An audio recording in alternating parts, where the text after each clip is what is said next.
L'infidélité la plus chère de l'histoire. Aujourd'hui, nous remontons le temps, à une époque où l'amour ne brisait pas seulement les cœurs, il déchirait les empires. En 32 avant JC, la Méditerranée tremble.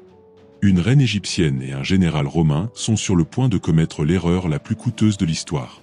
Prêts à découvrir comment une romance interdite a changé le monde pour toujours? En 48 avenue Jésus-Christ, une reine voyage cachée dans un tapis pour rencontrer l'homme le plus puissant du monde. Ce qui n'était au départ qu'un jeu politique allait finir par détruire un empire. Voici l'histoire d'une histoire d'amour qui a bouleversé la Méditerranée et qui nous interroge encore aujourd'hui. Était-ce de l'amour ou une trahison calculée? Cléopâtre n'a pas seulement séduit Jules César, elle lui a donné un héritier. Mais lorsque le dictateur romain a été assassiné, elle avait déjà une nouvelle cible, Marc-Antoine, son meilleur général. Il y avait juste un problème, il était marié à Octavie, sœur du futur empereur Auguste. Le divorce fut l'erreur politique du siècle. Antoine n'abandonna pas seulement Octavie, il répudia Rome. Au lieu de cela, il gouverna l'Égypte aux côtés de Cléopâtre, déclara ses enfants héritiers, et s'habilla même comme un pharaon.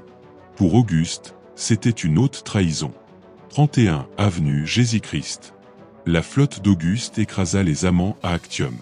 La légende raconte que Cléopâtre s'enfuit la première, suivie d'Antoine, abandonnant ses hommes. 1 an plus tard, tous deux moururent, et l'Égypte devint une province romaine. Était-ce l'amour? Ou une reine désespérée de sauver son royaume? Auguste a écrit l'histoire. Il a dépeint Antoine comme une marionnette ivre et Cléopâtre comme une séductrice manipulatrice. Mais peut-être, la véritable trahison fut-elle celle de Rome envers ceux qui ont fait sa grandeur? Cléopâtre était-elle une stratège ou une romantique?